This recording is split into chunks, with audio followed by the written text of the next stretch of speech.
are the four players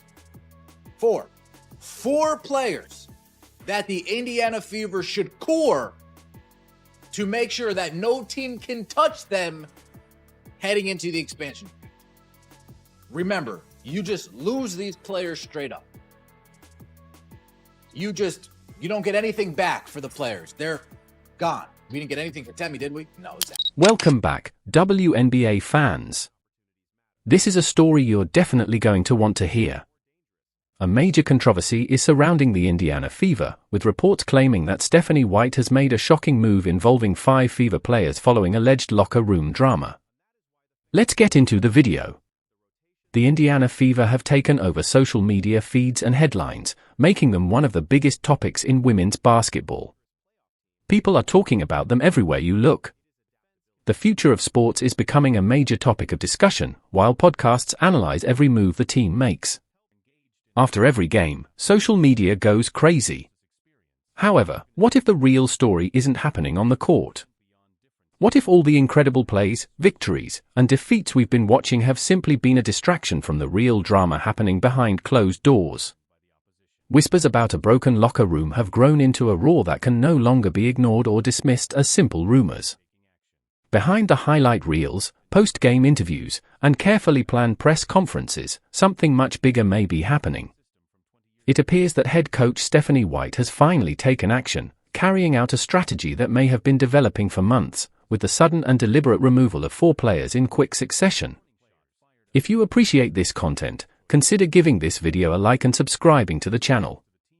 Believe it or not, more than 90% of viewers haven't subscribed yet. It's free and only takes a second, but it means the world to us.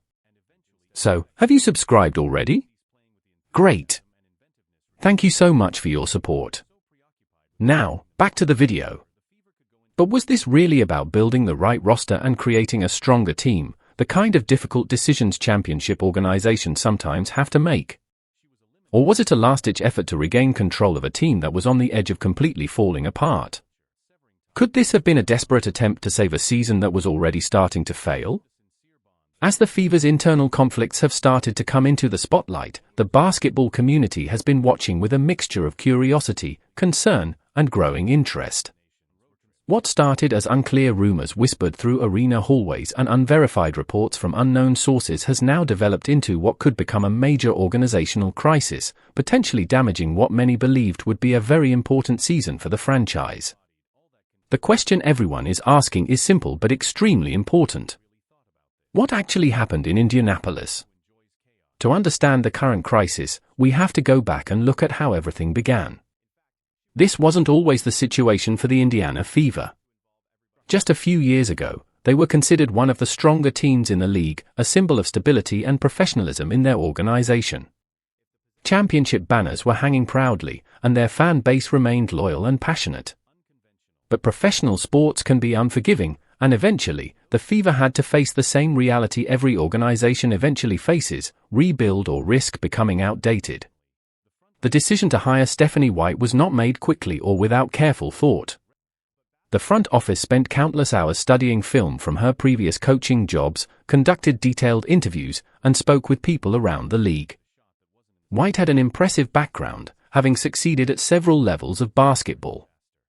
Having previously played and coached in Indiana, she already understood the state and its basketball culture. She was believed to be capable of bringing back the defensive identity and discipline that had once defined Fever basketball. At the same time, the team made another major decision by drafting generational talent. On draft night, the crowd exploded when Caitlin Clark's name was called. Fans suddenly felt a new sense of hope and excitement. Headlines flooded the media, and the front office also saw something else on the horizon: dollar signs, ticket sales, and a growing level of attention around the franchise. Sales, jersey sales, revenue, and appearances on national television all started to rise. Clark represented everything modern basketball had become: dynamic, creative, unpredictable, and completely captivating to watch. But during those exciting moments, almost no one stopped to think about what might happen if a player who thrives in chaos was paired with a coach who values structure. What happens when a team is built around a superstar, but the coach doesn't believe that superstar treatment is appropriate? These exact decisions planted the seeds of the problems that would eventually become impossible to ignore, choices that looked smart at first but later appeared to be fundamentally incompatible. If you knew where to look, the warning signs were already there. They were subtle in the beginning, but they became more obvious with every passing week. Long before the controversy became widely known, experienced reporters and league insiders who had followed the WNBA for years and had learned to recognize when something wasn't right began noticing small signs of trouble. To the average viewer watching games on television, it simply looked like the team was adjusting to a new system and dealing with the normal growing pains that come with bringing new players together. Every team goes through that, right? New players need time to understand the playbook. Team chemistry takes time to develop. Coaches also need time to understand their players and figure out the right rotations. These are the familiar explanations that often appear in post-game press conferences after disappointing losses, along with the promises that front offices give to concerned fans. However, people who attended practices, spoke with team members, and had access to the organization's inner workings began to describe something much more concerning.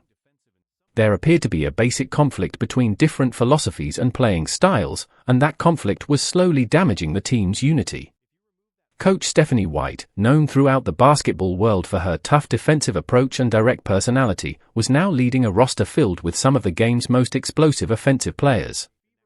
Discipline, structure, and a relentless possession-by-possession mindset had been major parts of her coaching career. She placed a strong focus on defense and believed that every point should have to be earned by the opposing team. She preferred offensive systems where every player understood their role and executed it correctly. She valued authority and believed in a clear team hierarchy. But this situation went far beyond a simple disagreement over tactics or strategy, something that could easily be solved through adjustment or compromise. It appeared to be a deeper battle over the identity of the team itself. Inside Indianapolis, practices and film sessions became the setting for a larger philosophical conflict.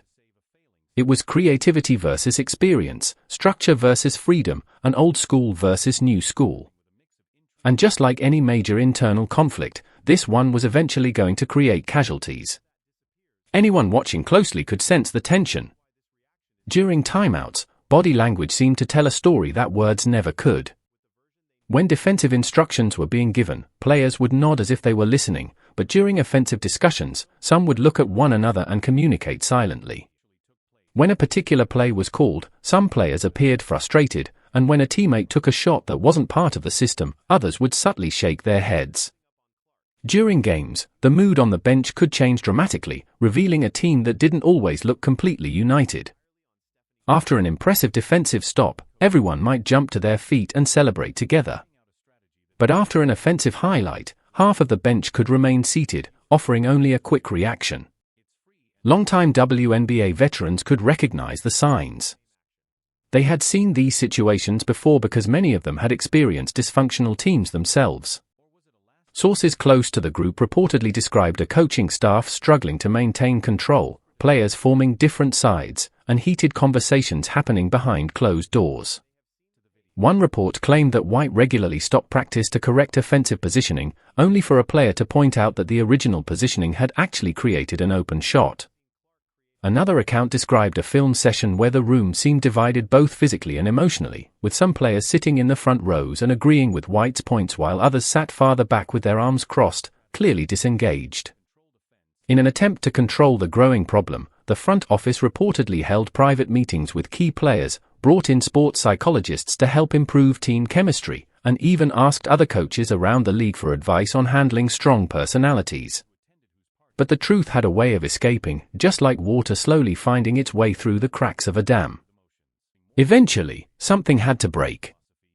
Before the pressure beneath the surface finally exploded in a way that could no longer be ignored or explained away, the internal conflict began appearing during the season in ways that were becoming harder and harder to hide. The Fever's performance on the court became increasingly inconsistent, shifting between impressive wins and confusing losses. One night, they could look like a serious championship contender, with their offense working smoothly and their defense shutting down opponents.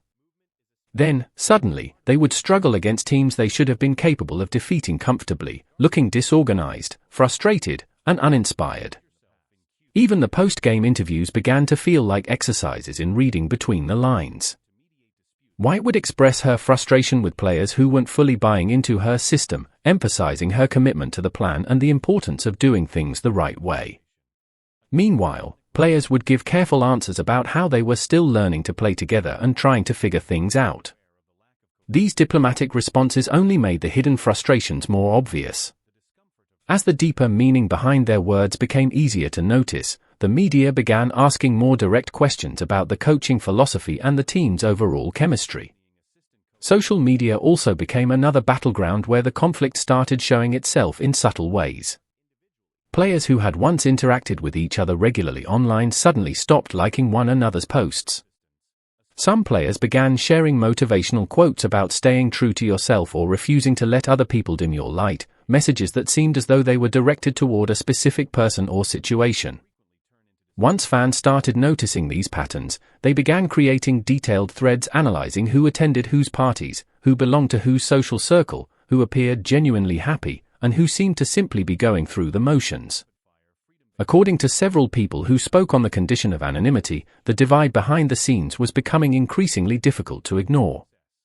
Team meetings reportedly became tense, uncomfortable, and less productive. White would present strategies focused on control, defense, and forcing defensive stops, while some players preferred a faster and more flexible style that gave them greater freedom on the court. Neither side appeared willing to completely give in because both believed their approach gave the team the best chance to succeed. Reports also suggested that the coaching staff itself was not completely united. White's assistant coaches supported her defensive philosophy and organized approach because they believed in the direction she was trying to take the team. However, other assistants, especially those who had been with the organization longer, reportedly expressed private concerns that the system wasn't allowing the team's offensive talent to reach its full potential. Players began noticing the lack of a clear and united message, and that only made the situation more difficult. The tension during practices continued to grow. Even normal drills started turning into controversial situations. White would spend long periods working on defensive positioning and rotations, something some players reportedly felt was too restrictive and overly controlled. When the team played scrimmages, those sessions would often turn into displays of individual talent instead of the kind of connected team basketball the coaching staff wanted to see. The front office was now caught in an extremely difficult position because certain players were determined to prove that their more creative and free-flowing style could work. The organization had made major investments in both its star players and in White, meaning they couldn't simply fire a newly hired coach. At the same time, they couldn't ignore the talent and playing style that had helped build the franchise's identity. In an effort to find a middle ground, team officials reportedly met separately with White and other important people within the organization, trying to find a solution that could satisfy both sides. But mediation only works when everyone involved is willing to compromise. In this situation, it appeared that both sides had already become firmly committed to their positions and were becoming increasingly unwilling to change their minds. Veteran players who had experienced similar situations in the past also began privately expressing concerns about where everything was heading.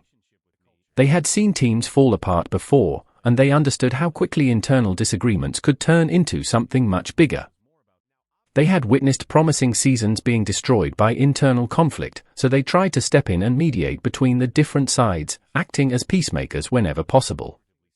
But instead of bringing everyone together, they gradually began feeling isolated and unwelcome by both groups. As the middle ground became smaller, everyone seemed to be under pressure to choose a side. Then the first domino fell, quickly and without warning, sending shock waves through the organization and across the league. The release of an important role player who had been part of the team's regular rotation, played significant minutes, and was considered a valuable contributor both on and off the court sent a very clear message. Get in line or get out. There would be no more warnings and no more chances to make adjustments. The timing of the move caught almost everyone off guard. It wasn't the off-season, when roster changes are more expected and easier to understand. It also didn't happen immediately after a devastating loss, when emotions might have played a role in a rushed decision. Instead, it happened during what appeared to be a relatively stable period, making the decision even more surprising. In a short meeting, the player was informed that they would be released, given a brief explanation, and then escorted out of the building. Just like that, their time with the Fever came to an abrupt end. The official explanation from the front office focused on performance numbers, roster improvement, and the decision to move in a different direction, the standard language usually used when organizations make difficult personnel decisions. But around the league, rumors told a very different story. Sources within the organization who spoke anonymously claimed that the player had been openly critical of White's coaching style and the direction of the team. They had not simply kept those concerns private or discussed them only with close friends. Instead, they had reportedly raised concerns during team meetings about tactics they believed were outdated and too rigid.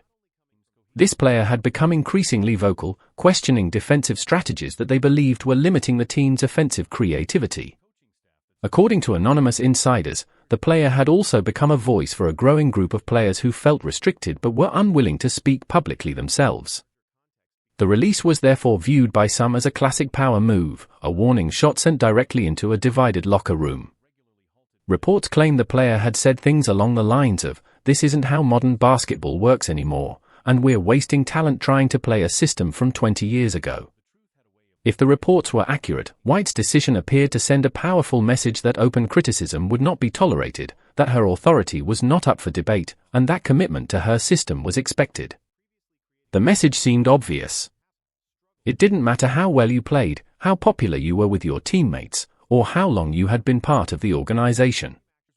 If you openly disagreed with the coach's vision, you could still be removed. The timing of this first move was also extremely important.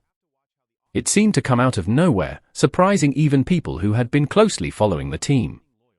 It wasn't made during the chaos at the beginning of the season or at an obvious breaking point such as the All-Star break. Instead, it happened at a moment when few people expected such a dramatic change. That led some to believe that White and the front office had been preparing for this response for some time, watching closely, documenting incidents of disagreement, and building a case before finally taking action. They had apparently been patient and deliberate, allowing opposing voices to make themselves heard before deciding how to respond. Inside the locker room, the reaction was reportedly a mixture of shock, fear, and disbelief. Teammates who were close to the released player were devastated when they heard the news. Some reportedly broke down in tears, but fear appeared to be even stronger than the sadness. If this player could be released, then anyone could be next.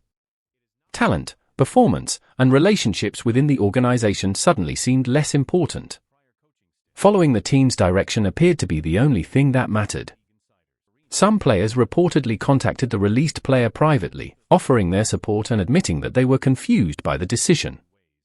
Others publicly backed the organization's choice, posting messages about trusting the process and staying committed to the team's goals, whether those statements came from genuine agreement or simple self-preservation. Those public displays of support were noticed by everyone because they appeared to show exactly where certain players stood within the growing divide. The release received significant attention from the media, but the coverage remained limited because reporters didn't have access to the full story. Without knowing the real reasons behind the move, they were left to rely on speculation, statistics, and performance numbers to decide whether the player's production truly justified a place on the roster. However, those who were paying closer attention realized that the numbers had very little to do with what was happening. This was about power, control, and sending a message, and that message had been clearly understood. Soon after, 2 more players were released in quick succession, in moves that seemed almost planned from the beginning. There was barely enough time for the initial shock to settle before the second release happened just 3 days after the first. Less than a week later, the third player was gone. Individually, these roster moves might have been viewed as normal mid-season changes or routine adjustments that teams make when things aren't going well. Players are released all the time. It's simply part of professional sports. Sometimes a player doesn't fit the system. Sometimes another player takes over their role, making their position less necessary. There can also be plans to sign someone else or financial reasons behind a move. Any one of these decisions could have been explained as an unfortunate but necessary business choice. But when all of them were viewed together, they appeared far more deliberate and concerning. It looked like a coach was intentionally removing voices that challenged her authority and breaking apart a group of players who disagreed with her direction. The moves were harsh, calculated, and targeted. White wasn't simply adjusting the roster. She appeared to be carrying out a purge, removing anyone she believed could challenge her control. For weeks before these moves, there had already been whispers about cliques and a growing lack of unity inside the team. During team meals, players were reportedly sitting at separate tables, which is often considered a clear sign of a divided locker room. Star players sat together, newer players gathered at another table, and veterans stayed with their own group. But age and experience weren't necessarily the real reasons for the separation. The deeper issue appeared to be ideology. One table represented players who supported White's strategy, while another seemed to represent those who questioned it. There was also a noticeable drop in social media interaction between certain teammates. For anyone paying attention, this was another warning sign. Players who once regularly commented on each other's posts suddenly stopped. Certain combinations of players were noticeably missing from carefully selected group photos. The usual friendship and unity that often defines successful teams began to look less genuine, more staged, and more like something being performed for the cameras. After big plays during games, teammates would still hug and celebrate with one another, but some of those celebrations appeared forced instead of natural. By releasing players she believed were creating problems before those issues could spread throughout the roster, Stephanie White appeared to be performing something close to surgery on her own team. With what looked like careful precision, she was removing the players she believed were challenging her authority and damaging the team's culture. League sources claimed that one of the players removed during this period had been especially close to the first player who was released, suggesting that the move may have been more about breaking up that connection than about on-court performance. The two players reportedly had a genuine friendship that extended beyond basketball. They had shared hotel rooms during road trips and were often seen together before and after practices. From White's perspective, that friendship could have been dangerous because two players supporting each other's doubts could create a stronger challenge than one player speaking alone. In fact, the player was reportedly performing well on the court. They were playing solid defense, shooting at a respectable percentage, and carrying out their responsibilities within the team's offensive system. But according to the reports, none of that seemed to matter anymore. Their problem wasn't poor performance. It was their loyalty to the wrong person. By releasing them, White appeared to be sending another message: relationships would not protect anyone, friendships would not protect anyone, and the only relationship that truly mattered was the player's commitment to her system and her vision. According to reports, another player removed during this wave had been heard complaining to teammates about playing time and their role on the team, creating what White reportedly viewed as a negative atmosphere filled with individualism and entitlement. The player believed they deserved more freedom to make plays, a bigger role in the offense, and more opportunities to showcase their abilities. In private conversations, they reportedly questioned why everything had to operate through such a strict system, why the offense felt so limited, and why players weren't allowed to play more freely. From a basketball perspective, those concerns could have been understandable. But from White's perspective, they represented a direct challenge to her authority. A coach's ability to control roles and playing time is one of the main sources of that authority. When players openly challenge those decisions, they can weaken the entire structure that allows a coach to lead. White could not allow those questions to continue without risking a loss of control. By this point, everyone remaining on the roster was beginning to understand the message. White was willing to sacrifice depth, experience, and even talent in exchange for something she valued more: complete commitment to her methods and complete unity around her vision. The team was becoming thinner, less talented on paper, and more vulnerable to injuries and setbacks. But White appeared to believe that a less talented team completely committed to her system was better than a highly talented team that was divided and unwilling to follow her direction. It was an extremely risky strategy that could either leave the Fever dangerously thin and vulnerable or create an unbreakable team identity. If the remaining players fully accepted White's defensive system and structured offense, they could develop the kind of trust and chemistry needed to overcome their lack of depth. They could even become one of those teams that defeats more talented opponents simply by playing harder, smarter, and more cohesively. But the Fever could also enter a downward spiral if the purge created fear and resentment instead of commitment. Players might stop playing with the confidence and creativity needed to succeed because they would become too focused on protecting themselves and worrying about saying or doing the wrong thing. The team could become robotic, lose its energy, and eventually become ineffective, at least in public. The coaching staff reportedly supported the moves openly. During conversations with players, assistant coaches backed White's decisions and stressed that everyone needed to commit fully to the team's disciplined approach and defensive identity. However, sources also claimed that some assistants privately had serious concerns. They worried about how thin the roster was becoming and questioned whether the remaining players could continue performing at a high level. Most importantly, they reportedly wondered whether the psychological damage caused by the purge could ever be completely repaired.